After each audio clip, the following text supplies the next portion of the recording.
قل أعوذ بالله من الشيطان الرجيم. بسم الله الرحمن الرحيم. ألف لام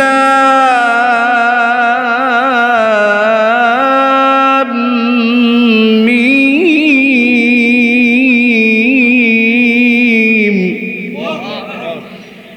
أحسب الناس أن يتركوا أن يقولوا آمنا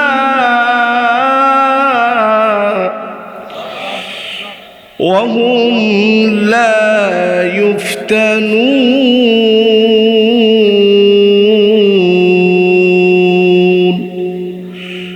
ولقد فتنا الذين من قبلهم فليعلمن الله الذين صدقوا وليعلمن الكاذبين.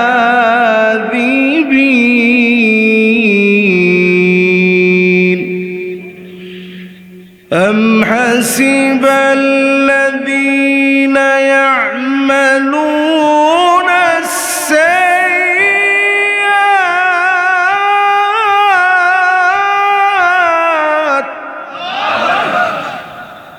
أم حسب الذين يعملون السيئات أن يسبقونا ساء ما يحكمون. من كان يرجو لقاء الله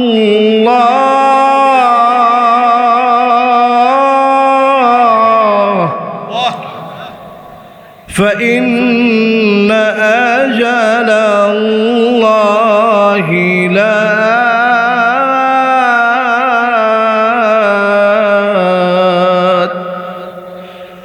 وهو السميع العليم. صدق الله العظيم.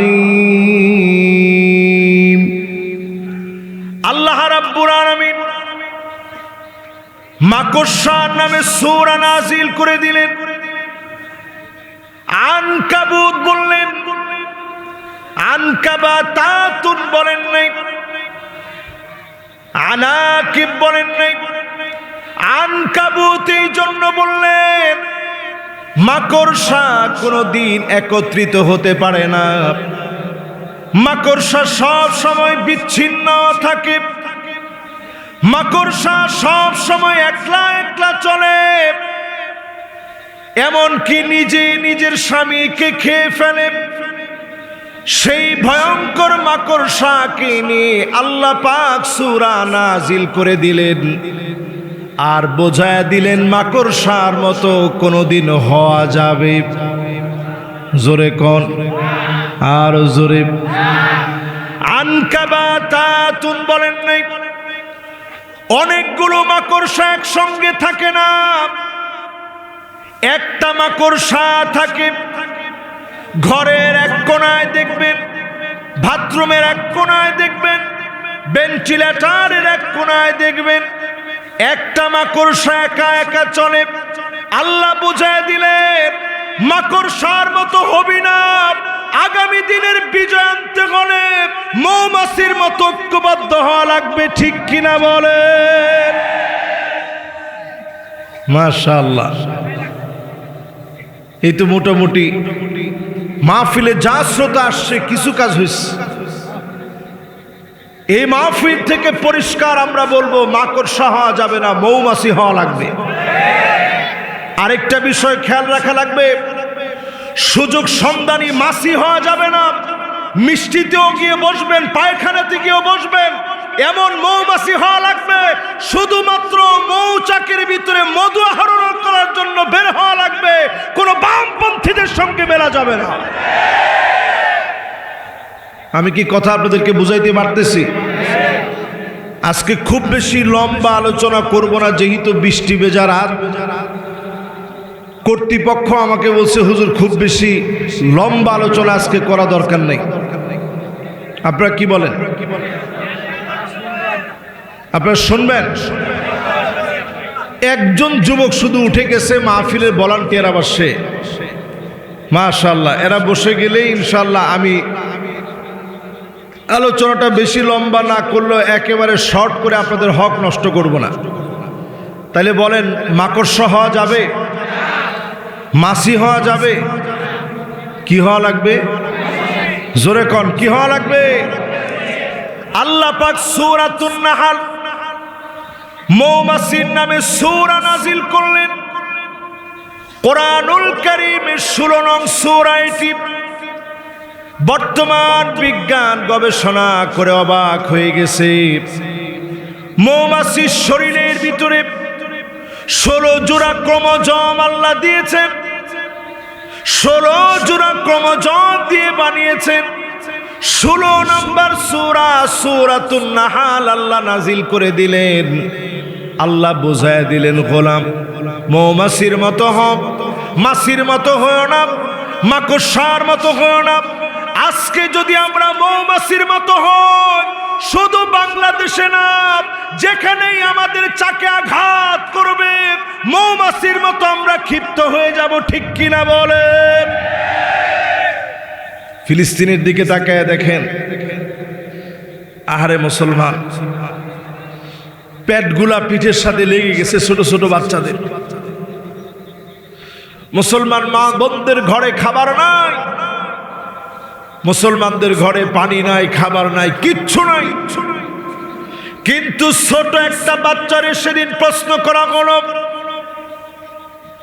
তুমি তো ছোট্ট একটা মানুষ, মাথার উপর দিয়ে ইসরায়েলের বোমারু বিমানগুলো চলতেছে, তোমার কি ভয় লাগে না? ছোট্ট বাচ্চাটা জবাব দিয়ে বলে, এই জায়গায় তুমি বোমারু বিমান দেখতেছো মাথার উপরে, এরও লক্ষ কোটি বিলিয়ন ট্রিলিয়ন গুণ উপরে আমার আল্লাহ।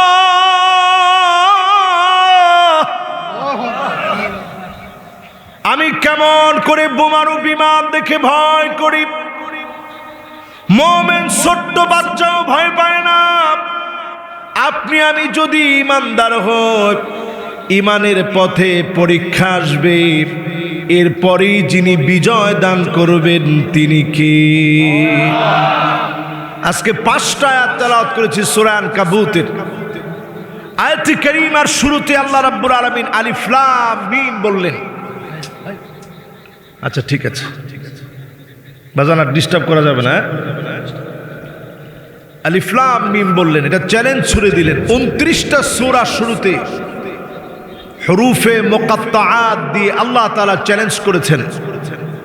এরকম একটি চ্যালেঞ্জ যুক্ত সূরা হচ্ছে সূরা আনকাবুত। শুরুতেই আল্লাহ তাআলা চ্যালেঞ্জ ছুড়ে দিয়ে আল্লাহ তাআলা বোঝায়া দিলেন, দুনিয়ার যত সাহিত্যিক, যত পণ্ডিত আছে, পারলে বলো এর অর্থ কি? সবাই সবশেষে বলেছে আল্লাহু ওয়া রাসূলুহু আলাম।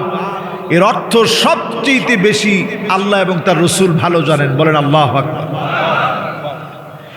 এরপর আল্লাহ রাব্বুল আলামিন বলেছেন, তোমরা কি মনে করেছো শুধু এতটুকু বলবা লা ইলাহা ইল্লাল্লাহ, তোমাদেরকে কোনো পরীক্ষা নেওয়া হবে না, যুগে যুগে যারা কালেমার দাওয়াত দিয়েছে, যুগে যুগে পরীক্ষা দেওয়া লেগেছে। আল্লাহর হাবিব শিয়াবে আবু তালেবে পরীক্ষা দিয়েছে, গাছের পাতা পর্যন্ত নবীজি চিবায় চিবায় খেয়েছে।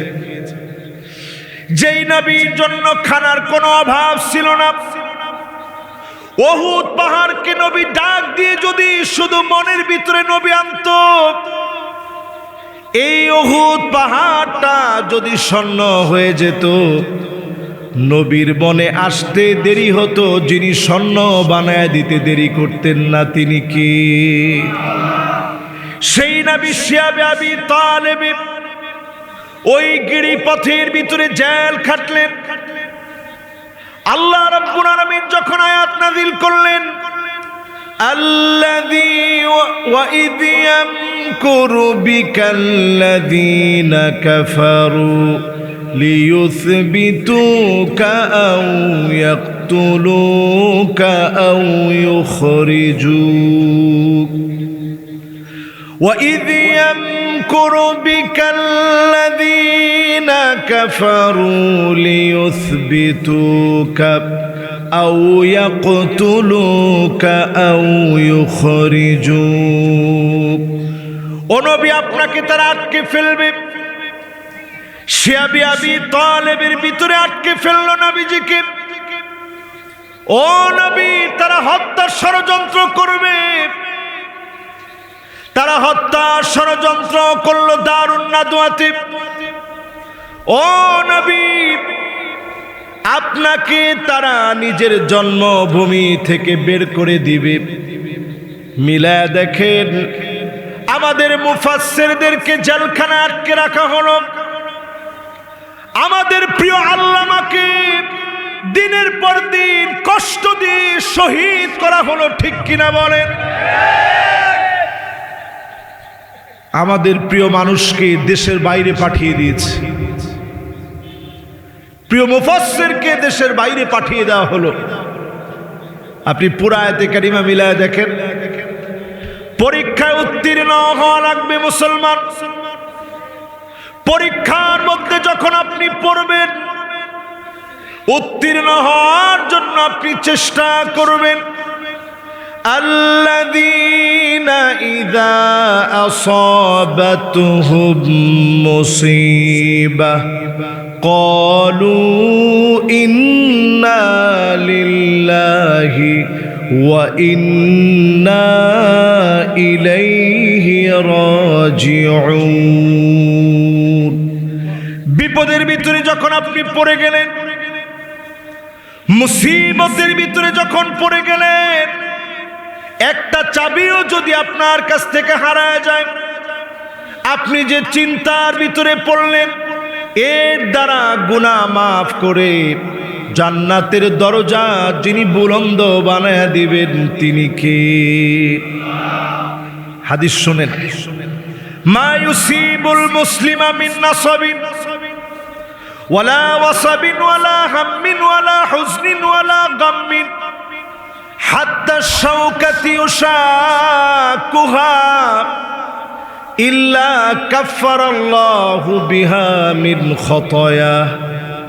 আল্লাহর কোন ইমানদার গোলাম যদি মুসিবতের ভিতরে পড়ে যায়, পেরেশানির ভিতরে পড়ে যায়, দুনিয়াবি ক্ষতির ভিতরে পড়ে যায়, ব্যবসায়িক লসের ভিতরে পড়ে যায়, এমন কি অসুস্থ হয়ে কাটা বিধার কারণে যদি শব্দটা উচ্চারণ করে, গুনাহ মাফ করে যিনি জান্নাতের দরজা বুলন্দ বানায় দিবেন, তিনি কি? এবার চিন্তা করেন, 40-50টা করে মামলা দেওয়া হলো। দিনের পর দিন ঘরের ভিতরে ঘুমাতে পারে নাই। এই দিনগুলাতে যিনি গুনাহ খাতা মাফ করে দিয়েছেন, তিনি কে? 5 আগস্টের পরে আজকের এই মাহফিলে কোরআন হাতে নিয়ে বলি, এই দুনিয়াতে শাসন আসবে 5টা।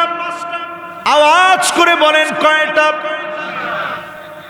1 নাম্বার শাসন আসবে, তাকুনু ফীকুম আন-নবুওয়া, নবুয়তের শাসন চলবে। আল্লাহ নবী জমিনে শাসন করে দেখা গেলেন কেমন করে শাসন করা লাগে। নবীজি শাসন করে দেখায় গিয়েছেন। আল্লাহ নবীর শাসনের সময় এমন ছিল, একটা উটের চোখে নবীজি পানি দেখলেন, আর দেরি করে নাই, ডাক দিয়ে বললেন, উটটাকে খাবার না দিয়ে কেন কষ্ট দিচ্ছ? এই উটের দায়িত্বে যে আছো তুমি দাঁড়াও। সাহাবী দাঁড়াইছে। নবীজি বললেন, এদিকে আসো। এই উটটারে তুমি কষ্ট দাও কিন্তু খাবার দাও না। আফালা তাত্তাকিল্লাহ ফি হাযিহিল বাহিমা আল্লাতী মাল্লাকাকাল্লাহু ইয়া। কষ্ট দাও কিন্তু খাবার দাও না। উটটা আমার কাছে বিচার নি, চোখের পানিগুলো ছেড়ে দিয়েছে। উটের চোখের পানি দেখে নবীজি বিচার করলেন। এবার চিন্তা করেন, জনগণের কোটি কোটি টাকা যারা খেয়ে ফেলেছে, দেশটাকে যারা ঋণ খেলাফির মধ্যে ফেলে দিয়ে গিয়েছে, এখনো যারা বলে কি অপরাধ আমরা পাই না, এই লোকগুলার শাস্তি কেমন হওয়া উচিত? জোরে কর, জোরে কর। আপনি যদি আল্লাহর কাছে স্বীকার করতেন, আল্লাহ আমি অনেক বড় অপরাধী, আল্লাহ মাফ করে দেন, এখনো তাকায় দেখবেন যারা অপরাধের ফিরিস্তি বিশাল বিশাল পৃষ্ঠায় রচিত করেছে, এরা এখনো অপরাধ খুঁজে পায় না। এটাই তাদের সবচেয়ে বড় অপরাধ, ঠিক কিনা বলে? এই পৃথিবীতে শাসন আসবে কয়টা? সবাই কন কয়টা? একটা শাসনের নাম নবুয়তের শাসন। এই পৃথিবীতে আর কোনোদিন নবী কিংবা রাসূল পৃথিবীতে আসবে। দুই নাম্বার শাসন আসবে, সুম্মা তাকুনু খিলাফা আলা মিনহাজিন নবুওয়া। আল্লাহ নবীর দেখানো পথ অনুযায়ী এই জমিন শাসন হবে। একদিন দুই দিন না, 32 বছর 6 মাস ধরে এই জমিন শাসন হয়েছে। অর্ধ পৃথিবী খলিফাতুল মুসলিমিন আমিরুল মুমিনিন ওমর রাদিয়াল্লাহু তাআলা আনহু শাসন করেছেন। সারা দুনিয়াকে তাক লাগায় দিয়েছে। 32 বছর 6 মাস ধরে তাকায় দেখেন, একটা টাকার দুর্নীতি কেউ বের করতে পারে নাই, ঠিক কিনা বলে? একটু জামাটা বড় হয়েছে, প্রজারা জিজ্ঞাসা করছে এত বড় জামা হয় কেমনে? হযরত ওমর রাদিয়াল্লাহু তাআলা আনহু চেহারা লাল হয়ে গেছে। সন্তান বলতেছে, আব্বা আমি একটু জবাব দেই। সন্তান জবাব দিছে, আমার আব্বার পোশাকটা একটু লম্বা হয়েছে। আব্বা যেহেতু খলিফাতুল মুসলিমিন, আমি নিজের পোশাক না বানায়া আব্বাকে দিয়ে দিয়েছি, ওইটা দিয়ে আব্বার কাপড় আর আমার কাপড় মিলায়া পোশাক বানাইছে। জোরে কোন আল্লাহু আকবার। খলিফাতুল মুসলিমিন আমিরুল মুমিনিন 1 মাস চলতে কষ্ট হচ্ছে। অগ্রিম বেতন চেয়েছেন রাষ্ট্রীয় কোষাগার থেকে। আবু উবাইদা ইবনুল জাররাহ রাষ্ট্রীয় কোষাগারের দায়িত্বে যিনি ছিলেন, অর্থমন্ত্রী যিনি ছিলেন, উনি লিখে পাঠিয়ে দিয়েছেন, আগামী 1 মাস আপনি বাঁচবেন, আগে আপনি গ্যারান্টি দেওয়া লাগবে। জনগণ আপনাকে 1 মাস ক্ষমতায় রাখবে, গ্যারান্টি দেওয়া লাগবে, তবে আমি 1 মাস অগ্রিম বেতন দিব। আর আল্লাহর কাছে হযরত ওমরের জন্য 2টা হাত তুলে কাঁদতেছিলেন। একজন খলিফাতুল মুসলিমিন হয়ে রাষ্ট্রীয় কোষাগার থেকে 1 মাসের অগ্রিম টাকা চায়।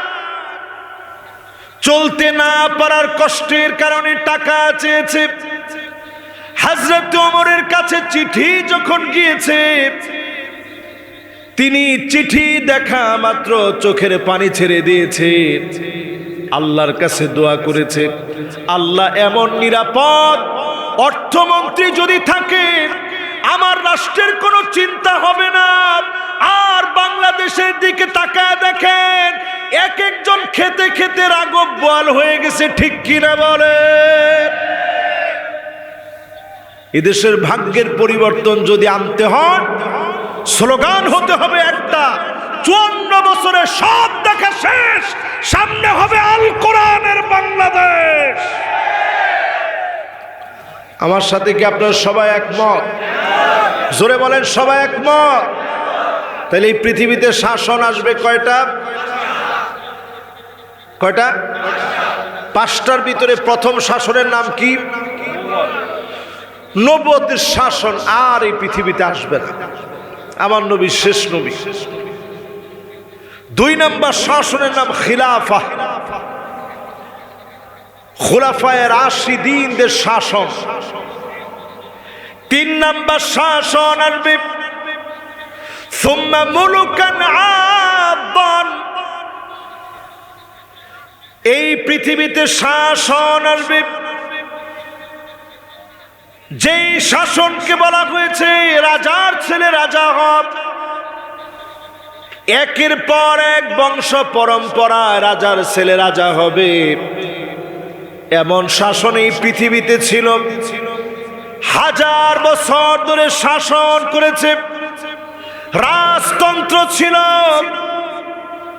এরপরে আল্লাহর হাবিব বলেন সুম্মা তাকুনু মুলকান জাবারিয়া, এরপরে আসবে স্বৈরা শাসন, আলেমদের উপরে জুলুম হবে, নির্যাতন হবে, মিথ্যা মামলা হামলা দেওয়া হবে, ঠিক কিনা বলেন? এটা 4 নাম্বার শাসন। এই জমিনে শাসন আসবে কয়টা? 1 নাম্বারটার নাম কি? জোরে কর। 2 নাম্বারটার নাম কি?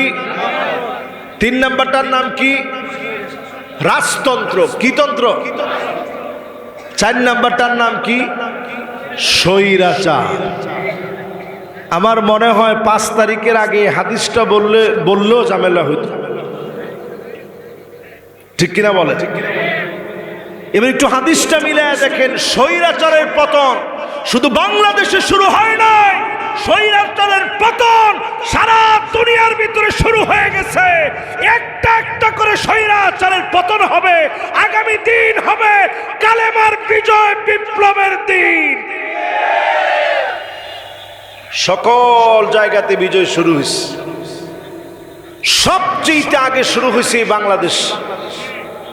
ঠিকটা এখন বলেন না কেন? তার মানে বাংলাদেশে জুলুম কম হয়েছে না বেশি হয়েছে?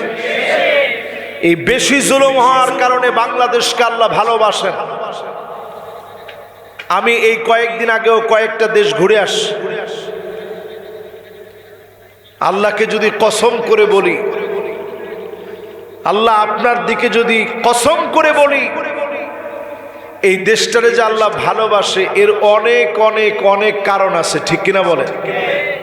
এই যে আজকে বৃষ্টির ভিতরে মাহফিল হচ্ছে, পৃথিবীর ওয়ার্ল্ডের কোন জায়গায় আপনি এরকম লোক পাবেন যে বৃষ্টির ভিতরে বসে বসে মাহফিল শুনতেছে? কনসার্ট শোনার জন্য, শরীরটাকে একটু উত্তপ্ত করার জন্য সারা ওয়ার্ল্ডের ভিতরে মিছিল চলে।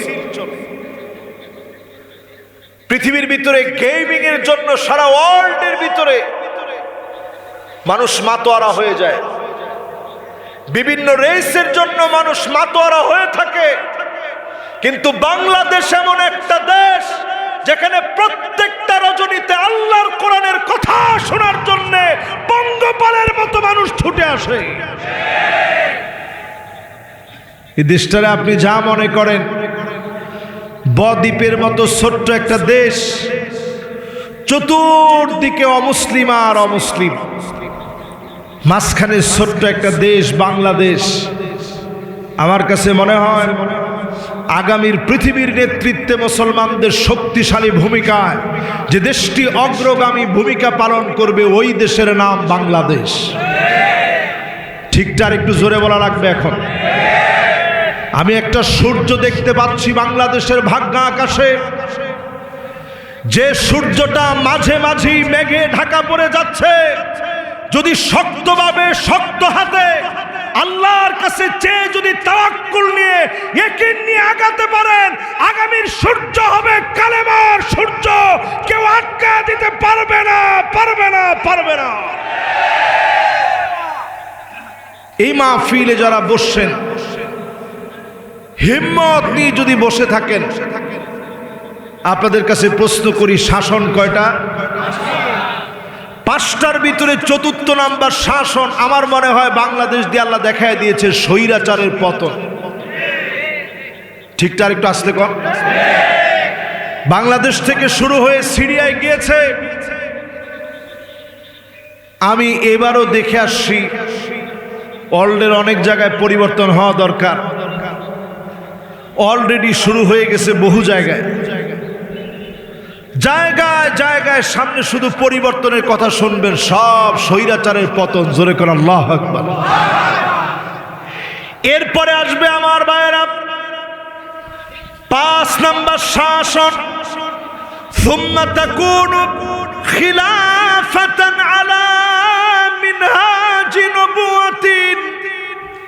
আল্লাহ নবীর দেখানো পথ পন্থা অনুযায়ী আবার যিনি ইসলামী রাষ্ট্র কায়েম করে দিবেন তিনি কি? জোরে বলেন। এই হাদিসটা শোনার পরে আপনাদেরকে 6টা সতর্কবাণী শোনাতে চাই। আওয়াজ করে বলেন কয়টা? 1 নম্বরে, যদি আগামী দিনে আপনারা ভুল করেন, কষ্ট হচ্ছে আর একটুখানি, মাশাআল্লাহ এখনো কয়েকজন লোক আসতেছে, মাশাআল্লাহ বৃষ্টির ভিতরে আসেন, মাশাআল্লাহ। আপনাদের পড়াগুলো মনে আছে তো? তাহলে শাসন কয়টা? সতর্কবাণী এবার শোনেন 6টা। আগামী দিনে যদি সোজা না হন, সূর্য কিন্তু মেঘের আড়ালে আবার ডুবে যাবে, ভয়াবহ সময় আসবে। ভয়াবহ সময় কেমন আসতে পারে এটা চিন্তা করতে পারবেন না। এজন্য বিশেষ করে আমি আলেম ওলামাদেরকে বলতে চাই, অনেক মিডিয়া আজকের এই মাহফিলে আসছে, মিডিয়ার মাধ্যমে এই কথা পরিষ্কারভাবে আমি ছড়ায় দিতে চাই। আপনাদেরকে সাক্ষী রেখে এখনো আর ইখতিলাফ করার সুযোগ নেই। এখনো যদি মতবিরোধ করেন, দিন আসবে এমন, কার টুপি কেমন এটা নিয়ে আপনি ইখতিলাফ করতে পারবেন না, মাথায় থাকবে না টুপি পরবেন কোন জায়গা। ঠিক কিনা বলেন? এবার 6টা সতর্কবাণী শুনেন। কয়টা? 1 নাম্বার সতর্কবাণী, বাদিরু বিল আমালি সিত্তা। আল্লাহ নবী বলে গেলেন সতর্ক হও 6 বিষয়ে। 1 নাম্বার সতর্ক হওয়া লাগবে ইমারাতুস সুফাহা। নির্বোধ কোন ব্যক্তি, দিনের জ্ঞান নাই যার, ইসলাম যে বুঝে না, ইসলাম যার কাছে নিরাপদ নয়, এমন লোক আমার নেতা হতে পারে না। আমার নেতা তিনি হবে যিনি কোরআন হাদিস সম্পর্কে জানেন এবং মানেন। ঠিক কিনা বলে? কথাটা বলার পরে একটু কষ্ট লাগছে মনে হয় আপনাদের। কষ্ট লাগলে আজকে থেকে মুসলিম যেহেতু আপনি পড়া শুরু করেন, আপনি নিজে পড়া শুরু করেন, বোঝা শুরু করেন। হাদিসে নবীজি বলেছেন ইমারাতুস সুফাহা, নির্বোধ যেন তোমার নেতা না হয়। আমি আমার নেতাকে, নির্বোধ কোনো ব্যক্তিকে নেতা বানাতে চাই না। ঠিক কিনা বলে? এখন এই যে 3 জন উঠতেছে, মনে মনে কষ্ট লেগে গেছে। বসেন বাবারা, মাশাআল্লাহ, এরা তো ইয়ং জেনারেশন। এই তো বসে গেছে, লিল্লাহে তাকবীর। দেখি এবার কে বসে। মাশাআল্লাহ, একজন বসছে লাল গেঞ্জি, 3টাই বসছে, লিল্লাহে তাকবীর। দেখছেন? না না, আজকে রাগ করার কোনো সুযোগ নাই তো। আমি একটা কথাও আমার মন গড়া বলবো না। দেখছেন কি সুন্দর একটা জান্নাতি বাতাস। এই মাহফিলে বসে এবার একটু হিসাব মিলান। 1 নম্বরে আল্লাহর হাবিব নিষেধ করছেন নির্বোধ যেন তোমার নেতা না হয়। তাহলে নির্বোধরে নেতা বানানো যাবে? যদি আমার নেতা নির্বোধ হয়, ওই নেতা পরিবর্তন হওয়া লাগবে, নচেত আমার নেতা নির্বোধ নেতা হতে পারে না। ঠিক কিনা বলে?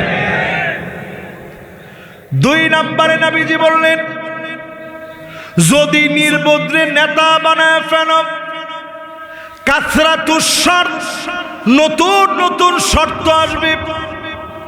তারা যেমন করে রাজাকার বলতো, নতুন করে রাজাকার বলে স্লোগান দেওয়া হবে। ঠিক কিনা বলে? এখনো দেয় কিনা?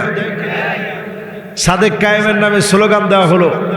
38 বছরে ঢাকা বিশ্ববিদ্যালয়ে ডাকসুর যতগুলো নির্বাচন হয়েছে, সাদেক কায়েম দেখা দিয়েছে নির্বাচন কারে বলে। ঠিক কিনা বলে? কিন্তু তারে নিয়ে স্লোগান দিছে, আমিও জানি তুমিও জানি। চিন্তা করেন, আমিও জানি তুমিও জানো। সাদিক কায়েম পাকিস্তানি, আর পোলাপানে এরপরে স্লোগান দিয়েছে, আমিও জানি তুমিও জানো। সাদেক কায়েম ডাকসু বিপি। ঠিক না? এই যে স্লোগান দেওয়া হলো, আপনি একটু নবীজির হাদিস দিয়ে মিলায় দেখেন, এটা স্বাভাবিক কথা না। আল্লাহ নবী বলেছেন, যখনই তোমরা ভুল করবা, এরপরের নাম্বারে যেটা নেমে আসবে সেটা হচ্ছে কাসরাতুস শর্ত, নতুন নতুন শর্ত দিয়ে তোমাদের উপরে বিভিন্ন শর্ত আরোপ করা হবে, চতুর্দিক তোমাদের জন্য কোণঠাসা বানায় দেওয়া হবে। ঠিক কিনা বলে? 2 নাম্বার শেষ, এবার 3 নাম্বারটায় চলেন। মাশাআল্লাহ, আর কিছুক্ষণ সময় আপনাদের হাতে আছে? সবার হাতে আছে? আচ্ছা,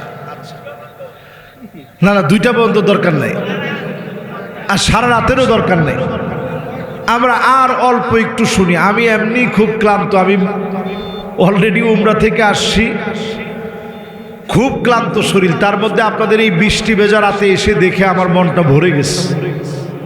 আমার মনে চাচ্ছে যে একটু ওয়াজ শোনায়, যদি মানুষের মনগুলা পরিবর্তন হয়, তাহলে সতর্ক থাকতে হবে 6টা বিষয় থেকে। জোরে বলেন, কয়টা?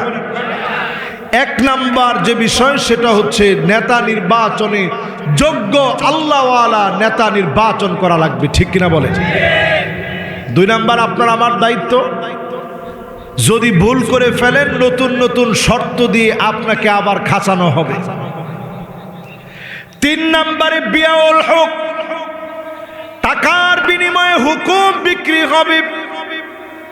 হইতেছে এখন? আরে কথা কয় না।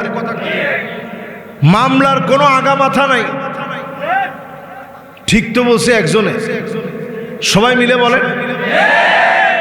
তার মানে বোঝা যায় বিয়াউল হুকমে এখনো টাকার বিনিময়ে হুকুম বিক্রি হয়। আল্লাহর নবী এমন কোন খুতবা দেয় নাই, মা কামা রাসূলুল্লাহ সাল্লাল্লাহু আলাইহি সাল্লাম আলাল মিম্বার, এমন কোন খুতবা আল্লাহর নবী দেয় নাই যেই খুতবার ভিতরে ন্যায় ইনসাফের বিচারের কথা বলে নাই। বলেন আল্লাহু আকবার। এই যে মাশাআল্লাহ, ইন্নাল্লাহা ইয়া'মুরু বিল আদলি ওয়াল ইহসান, এমন কোন খুতবা নবীজি দেন নাই যেই খুতবার ভিতরে ন্যায় ইনসাফের কথা বলেন নাই। এখন আমরা হুজুররা ন্যায় ইনসাফের কথা বললেই অনেকে বলবে কে আর ওয়াজ নাই, প্রত্যেক জুমায় এই ওয়াজকে। অথচ আল্লাহর নবীর জীবনে আম্মা জান বলতেছে, মা কামা রাসূলুল্লাহি সাল্লাল্লাহু আলাইহি ওয়াসাল্লাম আলাল মিম্বার, এমন কোনোদিন আমি শুনি নাই যে আল্লাহর নবী মিম্বারে উঠছে ন্যায় ইনসাফের বিচারের কথা বলে নাই। বলেন আল্লাহু আকবার। প্রিয় ভাইয়েরা আমার, যদি ভুল করেন 6টা শাস্তি আসবে। 1 নম্বর শাস্তির নাম নির্বোধরা নেতা হয়ে যাবে। 2 নম্বর শাস্তির নাম আবার শর্ত আরোপ হবে, আমি কে তুমি কে, রাজাকার রাজাকার। ঠিক তো কয় না? 3 নম্বর শর্ত আসবে বিয়াউল হক, টাকার বিনিময়ে হুকুম বিক্রি হবে। আইন আদালত গুলা বিক্রি হয়ে যাবে। নির্দোষ মানুষগুলাকে পায়ের ভিতরে বেড়ি লাগায় টেনে হিচড়ে নেওয়া হবে। প্রিয় আল্লামার মতো আলেমকে, আল্লামা দেলোয়ার হোসেন সাইদি রহমতুল্লাহ আলাইহি, এই অঙ্গনের যিনি রাহবার ছিলেন, এই অঙ্গন যিনি সাজায় গিয়েছেন, উনার মতো মুফাসসিরকে শহীদ করে দেওয়া হয়েছে। উনার মতো মুফাসসিরকে দিনের পর দিন জেলখানায় কষ্ট দিয়েছে। জীবনের শেষ সময়গুলো নাতি নাতনি নিয়ে কাটাতে পারে নাই, নিজের স্ত্রীকে সময়টা দিতে পারে নাই। ওনার সুযোগ ছিল দেশের বাইরে চলে যাওয়ার, কিন্তু তিনি দেশের বাইরে চলে যায় নাই। এই জন্য চলে যায় নাই কারণ মানুষ মনে করবে, সত্যি মনে হয় আল্লামা সাঈদী এমন কাজ করেছে, এজন্য আল্লামা সাঈদী পালায় যায় নাই, জালেমের হাতে ধরা দিয়েছে। ঠিক কিনা বলে? শুধু ধরাই দেয় নাই, বয়োবৃদ্ধ একজন আলেম দ্বীন ইন্তেকালের আগ মুহূর্তে দুইজনের কাঁধে যখন ভর দিয়ে নামতেছে, তখনও তাকায় দেখেন ঠোঁটের কোণে ওনার হাসি ফুটে আছে। এই হাসি দিয়ে তিনি বোঝায় দিয়ে গেলেন, জালেমরা তোমরা শুনে রাখো, তোমাদের মসনদ কেঁপে কেঁপে উঠবে, তোমাদের মসনদ কেউ আটকায় রাখতে পারবে না, থরে থরে কেঁপে কেঁপে পড়ে যাবে। ঠিক কিনা বলেন? অবাক হওয়ার বিষয় হচ্ছে, তাদের দলের শত শত ছেলে, হাজার হাজার ছেলে প্রিয় আল্লামার ইন্তেকালের পরে স্ট্যাটাস দেওয়ার কারণে আওয়ামী লীগ থেকে বহিষ্কার করা হয়েছে। ঠিক তো কয় না? ফেসবুক স্ট্যাটাস দিয়েছে, অনেক স্ট্যাটাস দিয়েছে, ওনার জানাজায় যেতে গিয়ে বাধা দেওয়া হয়েছে, এই জন্য আওয়ামী লীগ চিরদিনের জন্য ছেড়ে দিলাম। ঠিক একটু জোরে কর। আমি কি এগুলো বানায় বলতেছি আজকে? আমার হাতে এই যে কোরআন শরীফটা হাতে নেওয়া, আমি শুরু থেকে কিন্তু কোরআন শরীফটা নিয়ে রাখছি। আজকের এই মাহফিলে আপনাদেরকে দিল থেকে বলতে চাই, এই যে মানুষটা দুনিয়া থেকে চলে গেলেন, কিন্তু জীবিত মানুষের চাইতেও বেশি উনার কথা আমরা মনে করতেছি, এটাই উনার জন্য সবচেয়ে বড় পাওয়া। ঠিক কিনা বলে? এবং এই ভয়টা তারা পেয়েছে বিধায় উনার কবরের সামনে সব সময় পুলিশ দিয়ে রাখতো, কেউ যেন গিয়ে জিয়ারত করতে না পারে। আমি অনেক রাতে গিয়েছি, গিয়ে দেখছি পুলিশ পাহারা দিচ্ছে, কিন্তু পুলিশেরও তো মন আছে, সে সেখানে পাহারা দিচ্ছে ঠিক, খুব বেশি বাধা দেয় নাই, কিন্তু বাধা দেওয়ার চেষ্টা করছে। এখনকার সময়টা কথা বলে, আপনি একটু তাকায় দেখবেন, ওই পুলিশরা নিজ দায়িত্বে জিয়ারত করতে আসলে তারা বরং এগিয়ে পথ দেখায় দেয়। ঠিক কিনা বলে? এই জন্য আমার ভাইয়েরা সতর্ক হওয়া লাগবে। আজকের মাহফিল থেকে আইন আদালত বিক্রি হয়ে যাবে। 4 নম্বরে নবীজি সতর্ক করে গেলেন, ইস্তিগফাফাম বিদ্দাম। ও মুসলমানেরা, সজাগ হয়ে যান। আজকের মাহফিলে যদি সজাগ না হন, চারদিকে রক্তের বন্যা বয়ে যাবে, আমার দেশের ভিতরে গৃহযুদ্ধ লেগে যাবে। এই ওয়াজটা কেউ করে না, একজনও এই ওয়াজটা করে না বাংলাদেশ। আমি আজকের এই মাহফিলে, যেহেতু বৃষ্টি ভেজা একটা রাত, আপনাদেরকে সাক্ষী রেখে বলতে চাই, যদি বাংলাদেশের ভালো দেখতে চান, অন্য সব চিন্তাবাদ দিয়ে সমস্ত আলেম ওলামারা ঐক্যবদ্ধ হয়ে আল্লাহর কোরআনের ঝান্ডা প্রতিষ্ঠা করার কাজ করেন। যদি না করেন, এদেশের ভিতরে জেনোসাইড হবে, রক্তারক্তি হবে, গৃহযুদ্ধ হবে বাংলাদেশে। যদি বাঁচাইতে চান, আল্লাহর কোরআনের দিকে আসেন। এটা হাদিস থেকে বলতেছি, এটা আমার কথা না মিয়া। 5 নম্বরে নবীজি বলেন, আল্লাহর নবী সজাগ করে দিয়ে গিয়ে বলেন, এমন সময় আসবে তোমরা চোখে চোখে দেখবা কতিয়াতুর রহিম, আত্মীয়তার সম্পর্ক ভুলে যাবে। এমন অবস্থা হবে দুই ভাই দুই দল করার কারণে জমি জমা নিয়ে বিরোধ হবে, পিতা ভাই ভাইরে মেরে ফেলবে, জমি জমা দখল করে নিবে, শুধু দলাদলির নাম দিয়ে এক ভাই আরেক ভাইয়ের সম্পদ দখল করে নিবে। ঠিক কিনা বলে?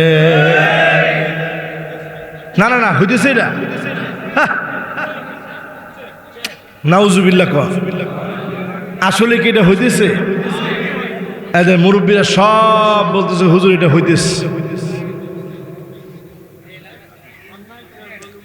এটা 1450 বছর আগে নবীজি বলে গেছেন আত্মীয়তার সম্পর্ক ছিন্ন হয়ে যাবে যদি ভুল করেন। তার মানে বোঝা যাচ্ছে আমরা এখনো ভুল করার জন্য অনেকেই এক পা দু পা সব দিয়ে রাজি হয়ে গেছে। এরপরে নবীজি বলতেছেন 6 নম্বরে আকাল্লুহুম ফিকহান, এমন সময় দেখবা নির্বোধ লোকদেরকে সবচাইতে জ্ঞানী মনে করবে, আর নির্বোধ লোকদেরকে জ্ঞানী মনে করার কারণে আল্লাহর তরফ থেকে একটার পর একটা আযাব আসবে। ঠিক কিনা বলে? এবার আমি একটু বুঝি, আপনাদের মাহফিল একটু বুঝায় বলি। গানের শিক্ষক নিয়োগ দেয় ঠিকই, কোরআনের শিক্ষক নিয়োগ দেওয়া হয় না। ঠিকটা আর একটু আস্তে কর। কোন সংস্কার বাদ দিয়ে নারী সংস্কারের নাম দিয়ে যদি যৌন কর্মীদের অধিকার নিশ্চিত করতে চান, স্পষ্ট আল্লাহর নবীর হাদিস অনুযায়ী আকাল্লুহুম ফিকহান, নির্বুদ্ধতার পরিচয় যদি আপনি দেন, আল্লাহর গজব থেকে বাঁচা যাবে না। ঠিক কিনা বলে?